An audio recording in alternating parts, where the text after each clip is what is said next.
Hey everyone, welcome back to DIY Travel Diary. I am coming to you from outside Canada today, but I have got an important information to anyone thinking about using student visa as a shortcut to get into Canada and then just disappear. When you apply for a student visa, you are expected to study. If you don't, things can get really messy. Here is the simple truth. If you skip classes or don't really study, your visa can get cancelled. Without valid visa, you can't work legally in Canada and you can't even access health care. And if the immigration finds out that you're not following the rules, you can be sent home fast. Now, a good example, that I would give would be, just imagine your life, revolving around being at people's mercy. Look, guys, Canada has been programmed in such a way that without the proper documentation, without the proper visa, the simple truth is, without a SIN number, you are practically useless. You can't do anything. You can't do a job. You can't access health care. You can't do anything meaningful when it comes to education.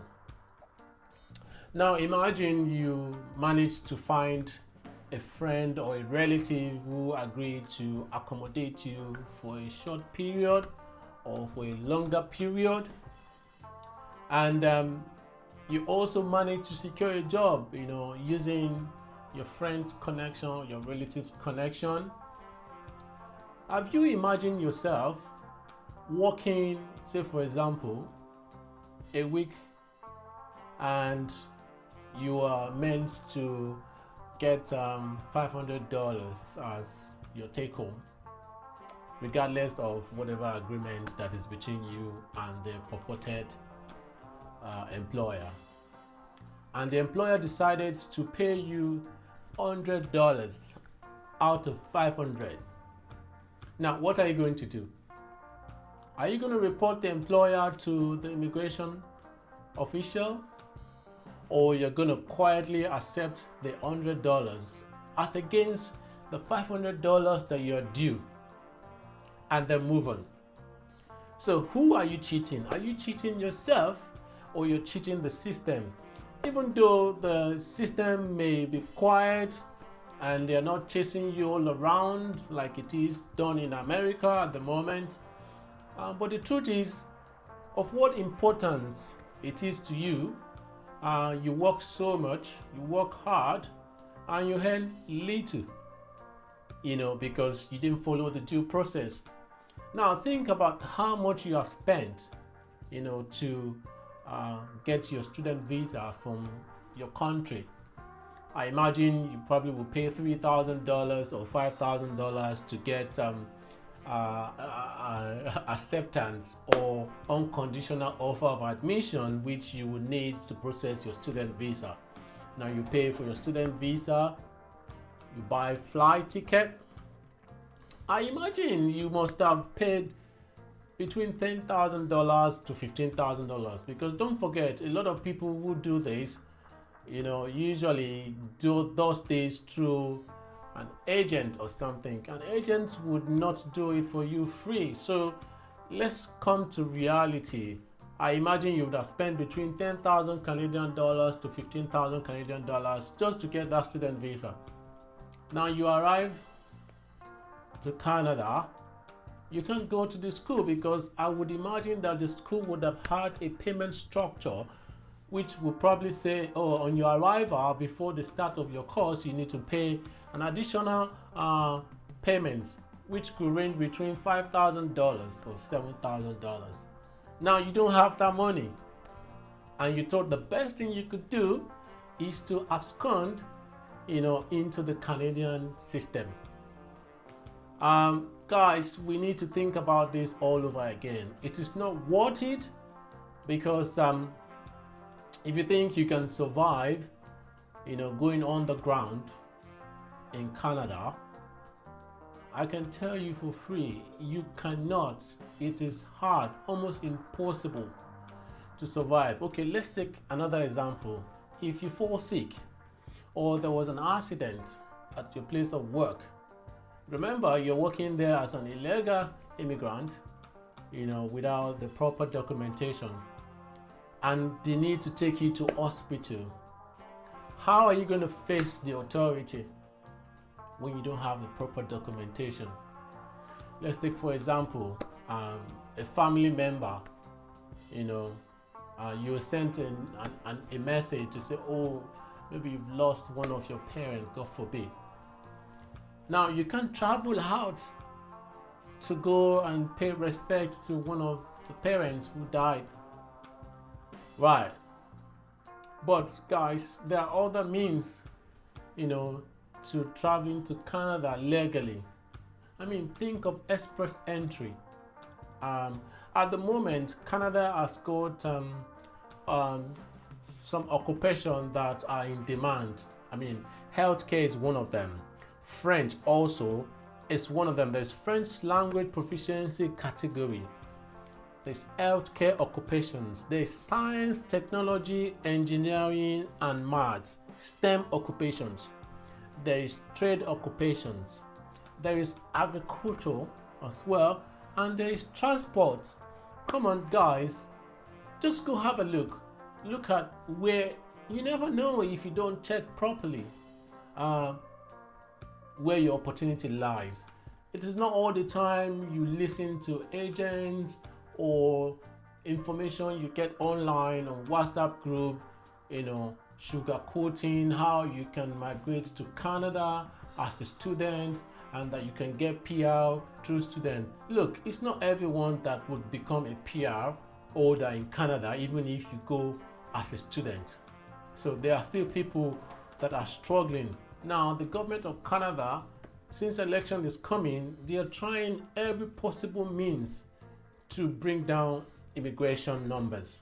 So there is trouble immigration wise, and so that's why you see the immigration minister Mac Miller has been introducing different measures, especially to bring down the numbers of students.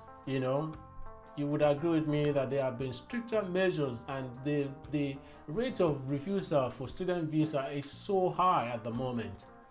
So my friend, think about an alternative. There are other better ways you can migrate to Canada legally. It doesn't have to be student. It doesn't have to be you running, and disappear into the system through the student visa. We all can see the surge in numbers of asylum seekers. About 20,000 Indian students, who did not register in school after arriving to Canada as a student. Majority of them ended up, seeking asylum.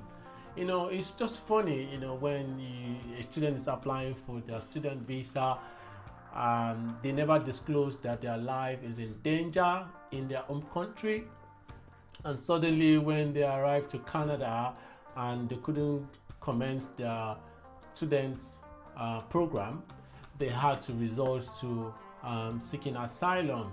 I mean, look, you hear some people say, oh, my life is in danger in my own country because I'm a gay, for example, or because I'm married, okay, I'm lesbian, for example. Those figures are high at the moment. There's no need to recourse to options like that.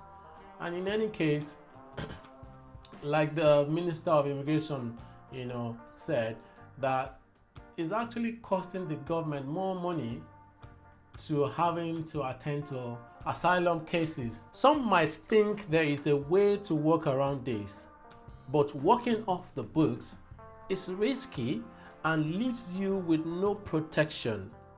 The system in Canada is tightening up, and they are not taking any chances. In a recent address, the Prime Minister Mac Miller reminded Canadians how proud they are of their country and he stressed that they need to protect their country, and whoever is coming into their country must respect the rules and laws. What that means is the Canadian government are serious about cracking down illegal migration, and they're not taking to chance. There's a lot of responsibility, frankly, on the universities that are welcoming people to take responsibility for these people that are paying exorbitant fees just to show up in Canada. It doesn't make sense that if you're paying that much money, you suddenly turn your back when the person doesn't show up in your classroom, right? And that is Canadian state doesn't follow everyone's comings and goings. That's the reality. I don't track you. Just the conspiracy theorists think we track you guys. No, we don't, and that's the reality. I'm not being cavalier about this, but the reality is that they did get a visa. They were expected to go study, and for one reason or another, there's a large number of people that didn't do so. They may have abused of the ability to go work in whether it's underground or legitimately, and that's something I think we need to follow a little more closely. It isn't just the federal government, it's provincial governments, it's institutions that have perhaps even entertained false hope. People have paid a lot of money just to get in here, and then if they disappear, it's not right. You're expected to study, and if you're not, you shouldn't stay here. But let's bear in mind that, again, if you follow the money, those institutions took the money.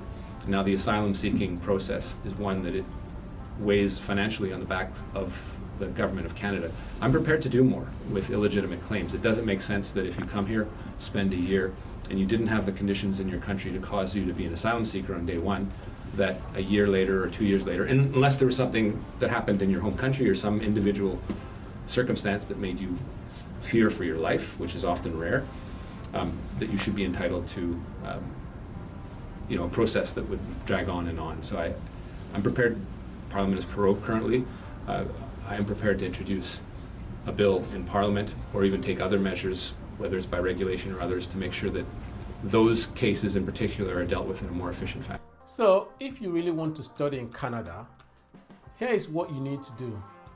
Apply to a legitimate school. Have enough funds to support yourself.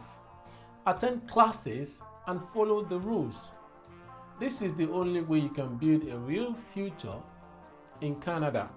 Canada is a fantastic place to learn and grow, but you have to play by the rules. Trying shortcut with a student visa is not worth the risk. It will cost you time, money, and your future.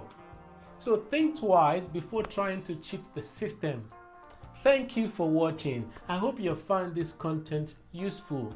Remember, hit the like button, subscribe, share this content, because there's someone out there that needs to see this, and I believe that it will help someone to make the right choice.